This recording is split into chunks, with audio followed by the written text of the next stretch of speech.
O kung affiliated sila ng BPI, dapat following sila. Pa- Following the guidelines. pero kung ikaw mismo tanim mo lang, Kaya kaya mo ganyan. lang kung alinsunod po sa guidelines ng BPI, walang problema. Mabibigyan kayo namin ng permit.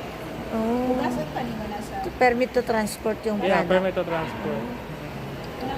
Hindi naman siguro Kung citrus naman, mamatay yan. kung citrus, like for example, 3 pomelo, 2 kalamansi, 5 lang po sa 5 piraso lang po sa citrus family ang pwede mong madala Na seedling. na seedling. Pwede rin parang i-travel. Kaimito yan, sir, ano? Parang kaimito. Ha? Ay, durian yan? Punta yung mid-range pero ano na lang. Ganyan pala ang Ano na lang puno kay- ng durian. Parang magmamaan. Durian Ilan seedling. po din nila i-random check. Pwede po nila anaon. Pag once bugat, kagaya na pag anak mo ko na abin na kung ipa na. Dili man siya bugat. Oh. Ganyan pala ang durian seedling. Akala